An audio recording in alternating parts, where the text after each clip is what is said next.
Hey there, folks! Welcome back to Mind Over Matter, the show where we delve into the depths of emotional well being and psychology. Today, we're diving headfirst into the vast ocean of mental health among teenagers and high schoolers, and I couldn't be more thrilled. But wait, hold your yawns because we have got something exciting in store for you. Joining us today is an incredible guest who has dedicated years to understanding and treating the challenges faced by our young ones. Let's give a warm welcome to remarkable Dr. Nikita Rajpal. Now, I know I have done my fair share of talking, so let's shake things up and hear from someone who truly knows their stuff. Dr. Nikita, with her extensive experience in the field, is here to shed light on the intricacies of poor mental health and offer priceless insights on how parents can navigate these sensitive situations with their children. In today's fast paced world, mental health has become a pressing concern for our young individuals. They are juggling between academic, social pressures, and the ever present digital age. It's a lot to handle. But fear not, we are here to tackle these issues head on and equip parents, teachers, and even the youngsters themselves with the knowledge they need to create a healthier, happier, and more supportive environment. Dr. Nikita, welcome aboard. We are beyond excited to have you here and can't wait to embark on this enlightening journey with you today. Today, we are unraveling the mysteries of poor mental health among students, teenagers, and high schoolers and discovering the paths to support and healing. So, coming up with the first question, could you please explain the common mental health challenges that the students and teenagers or the high schoolers face? First of all, thank you for having me. So, the common mental health challenges that the teenagers face, the most common ones would be anxiety, depression, and substance use, I would say. What are some factors or causes that can contribute to all these poor mental health conditions among this age group? See, when we talk about factors or the causes of mental health illness, we talk about multiple factor or a it has a multifactorial model. We can't pinpoint one cause which can lead to, which is leading to depression or anxiety. For example, if someone comes to me with, symptoms of depression, anxiety, I can't pinpoint one cause. Like, for example, I can't say that loss of job has led to this. I always explain them that there are multiple factors which lead to mental health problem. For example, the genetic factors, the you know um, if there's a family history, there are more chances of having depression or anxiety. There are psychological factors. So it's a biopsychosocial model which leads to. So if in case of a teenager, if I have to say, I would say genetic factors, some early life experiences, trauma, abuse, etc., can contribute to poor mental health. Yes.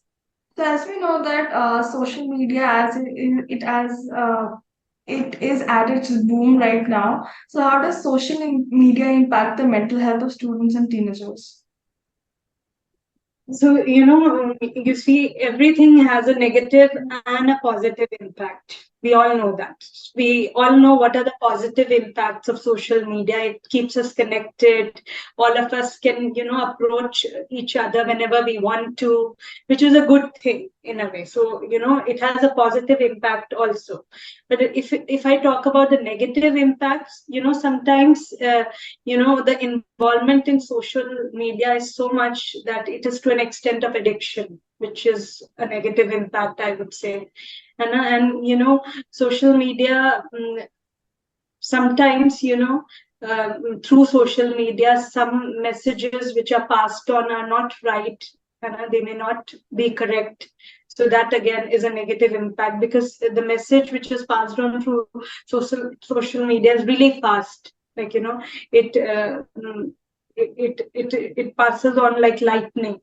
So that is another negative impact. People don't think while writing on social media. And this over involvement in social media is a major problem, I would say, at the moment.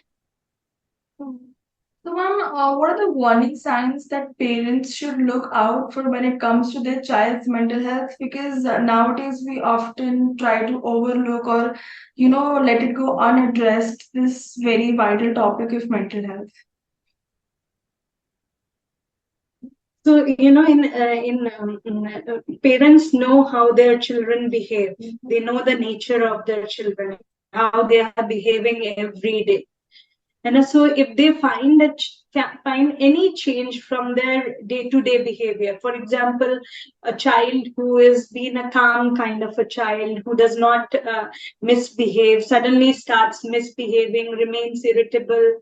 So, these are some signs which should lead the parents to think that yeah, this child needs help. Connecting to the previous question, how can parents distinguish between normal teenage mood swings and potential mental health issues? So again, see, normal teenage mood swings will not cause any kind of dysfunction in different parts of life, like school, work, home. There may be mood swings, but they may not be dysfunction. So whenever there's dysfunction, we think of a mental health issue. So what are some effective strategies for parents to support their child's mental health?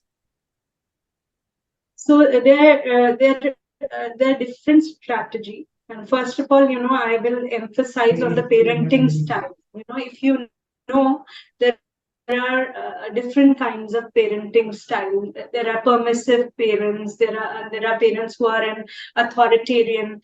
There are parents who are authoritative. So I would say that parents should practice authoritative kind of parenting. They should have open space for discussion at home. They should be listening actively to their children, instead of nagging them all the time.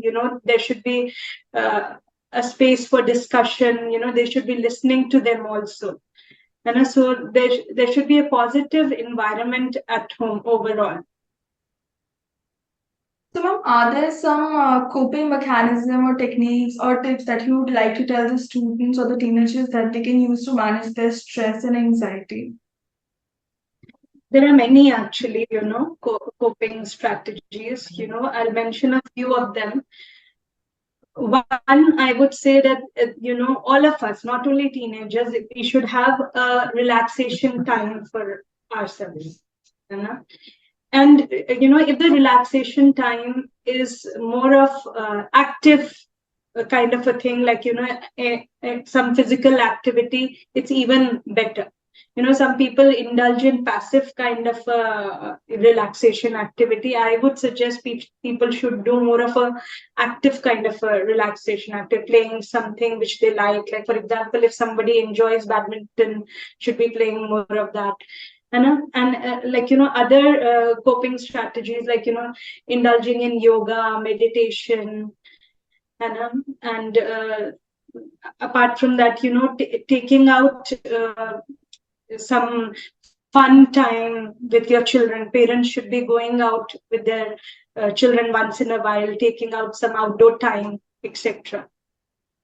So, how can schools as an institution play a role in promoting positive mental health among the students? So this is an important question, because since the childhood, children are spending a lot of time at school. If we take an average time, it is like 5 to 6 hours per day, which is a lot. So schools should be promoting, positive mental health. This could be in form of workshops, you know, workshops about mental health from time to time. Teachers should be sensitized to, pick up anything which is abnormal in behavior at school. There should be a school counselor mandatorily in every school. So these are certain strategies, which, school can start to promote mental health. So, ma'am, what should parents do if they suspect their child is experiencing depression or anxiety or any other mental health issue? So if parents, they suspect that, the child is experiencing something, different. It could be depression, anxiety, or they're really sure it is that, they should approach a mental health professional. It could be a psychologist or a psychiatrist. It would help the child. Yeah. Ma'am, how can parents create an open and supportive environment for their child to discuss their mental health concerns? Because there's a lot of resistance from the child's side to discuss their mental health issues with their parents or family openly. Correct. Again, I would come to that parenting style here. If, the parenting style has been authoritative kind of a parenting, which is not to the extremes, like in case of authoritarian kind of a parenting or permissive kind of parenting, the child themselves will come up to the parents and, they'll discuss about their problems. So there should be an environment for open discussion at home, so that the child is not hesitant to talk to the parents at all. They will definitely come up to the parents if, if your parenting style has been like that. You've been an active listener to them, or you've been, not very strict kind of a parent. They'll definitely come up to you. Got it, ma'am. Thank you so much for your time. It was amazing having you here. Thank you. Thank you for tuning in to Mind Over Matter, where we had a privilege of speaking with Dr. Nikita Rajpal about the challenges faced by students, teenagers, and high schoolers when it comes to mental health. We learned about the common mental health challenges, factors that contribute to poor mental health, and the impact of social media on mental health. Dr. Nikita also shared warning signs for parents to look out for and strategies for supporting their child's mental health. Additionally, we discussed coping mechanisms for students, the role of schools in promoting positive mental health, and what parents should do if they suspect their child is experiencing depression or anxiety. Finally, we explored how parents can create an open and supportive environment for their child to discuss their mental health concerns. To all the young ones out there, don't forget to take care of yourselves and utilize the tips and tricks shared by the doctor. Let's work together to create a supportive and understanding environment for those struggling with mental health issues. Thank you for joining us, and until next time, take care.